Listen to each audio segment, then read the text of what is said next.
ഇതണ്ട ഇനി ഞാനും വെക്കണം. ഇത് എന്താ അവസ്ഥയെന്ന് നോക്കി. അവിടം വരെ കൊണ്ടുപോകണോ പെട്രോൾ ഇതിൽ നിന്ന് ഊറ്റണോ എന്നുള്ള ഇതിൽ നിൽക്കണേ.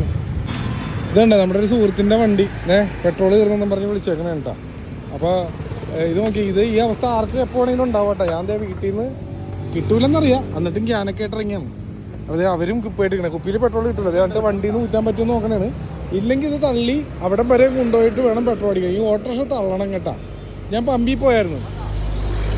ഒരു മിനിറ്റ്, റോട്ടിലായതാണ് ഒച്ചപ്പാട്. ഞാൻ പെട്രോൾ പമ്പിൽ പോയിരുന്നു. അവരും പറഞ്ഞു പെട്രോൾ കൊടുക്കാനുള്ള ഓപ്ഷൻ ഇല്ല എന്ന്. എന്ത് എനിക്കറിഞ്ഞൂടാ ഈ ജനങ്ങൾ ഇങ്ങനെ ദ്രോഹിക്കണം എന്തിനാണ് നിങ്ങളൊക്കെ. ഇത് നിങ്ങൾക്ക് നിങ്ങളുടെ അഭിപ്രായങ്ങൾ കൊണ്ട് ഒന്ന് കമൻറ്റ് ചെയ്യണമെന്ന് ഞാൻ പറഞ്ഞാണ്. വേറെ ഒന്നുമല്ല, ഇത് അല്ലെങ്കിൽ പമ്പ് വഴി അവരുടെ ഒരു വണ്ടി എന്തെങ്കിലും വെച്ചിട്ട് പെട്രോൾ തീർന്ന് അവർ ഒരു ക്യാനിലല്ല കുപ്പിയിലല്ല അല്ലാണ്ടൊരു ടാങ്ക് സെറ്റപ്പ് വണ്ടിയുടെ പുറകിൽ സെറ്റ് ചെയ്തിട്ട് എല്ലാ പമ്പിലും അങ്ങനെ ഒരു സെറ്റപ്പ് ഉണ്ടെങ്കിൽ നല്ലതല്ലേ. ഈ വണ്ടി തള്ളിക്കൊണ്ട് പോകുന്ന കാര്യമൊന്നും ഓർത്ത് നോക്കിയേ. നിങ്ങൾക്കും എനിക്കും എപ്പോൾ വേണമെങ്കിലും സംഭവിക്കാം. ഒരു ബൈക്കിൻ്റെ ടാങ്ക് ലീക്കായാൽ പോലും പെട്രോൾ തീർന്നു പോവാം. എനിക്കൊക്കെ പണ്ട് പറ്റിയിട്ടുണ്ട്. അപ്പോൾ ഇതൊക്കെ ആർക്ക് എപ്പോൾ വേണമെങ്കിലും വരാവുന്നതാണ്. ഈ കാലഘട്ടത്തിൽ ഇത്രയും ആൾക്കാരുടെ ഇടയിൽ, അല്ലെങ്കിൽ കൊച്ചി പോലത്തെ ഇത്രയും വലിയ സിറ്റിയിൽ, അതുപോലെ പല സിറ്റികളുണ്ട്, ഈ തിരക്കുള്ള ഏരിയയിൽ ഇങ്ങനെയൊക്കെ എന്തെങ്കിലുമൊക്കെ ഇട്ട് ഡെയിലി ഉണ്ടാവും. അപ്പോൾ അത് ജനങ്ങളെ ദ്രോഹിക്കാണ്ട് എങ്ങനെ ചെയ്യാൻ പറ്റുമെന്ന് നോക്ക്.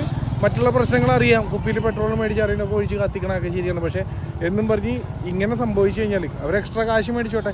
ഇപ്പോൾ മൊബൈൽ പഞ്ചർ അതുപോലെ എന്തെങ്കിലും ഒരു സെറ്റപ്പൊക്കെ ആലോചിച്ച് ചെയ്യാൻ പറയണതാണ്. കാരണം ഇങ്ങനെ ജനങ്ങളെ ദ്രോഹിക്കണമെന്ന് ഇനി ഈ വണ്ടി തള്ളി അവിടെ കൊണ്ടുകൊണ്ട് വരും കേട്ടോ. അതിനുള്ള പരിപാടിയാണ് നോക്കിക്കൊണ്ടിരിക്കുന്നത്. കാരണം അതിൽ നിന്ന് എടുക്കാൻ പറ്റിയിട്ടില്ല പെട്രോൾ. പക്ഷെ എന്താ അവസ്ഥയെന്ന് നോക്കി ഓരോരുത്തരുടെ. അല്ല ഇതെങ്കിലും പറയണ്ടേ. ഇത് എന്താ പറയുക, നിങ്ങളുടെ അഭിപ്രായങ്ങൾ കൂടി കമൻറ്റ് ചെയ്യും. വേണ്ടപ്പെട്ട അധികാരികളിലേക്കൊക്കെ എത്തട്ടെ, ഒരു മാറ്റം ഉണ്ടാവട്ടെ എല്ലാവർക്കും. എനിക്കും നിങ്ങൾക്കും എപ്പോൾ വേണമെങ്കിലും ഇതൊക്കെ സംഭവിക്കാം. Okay, by.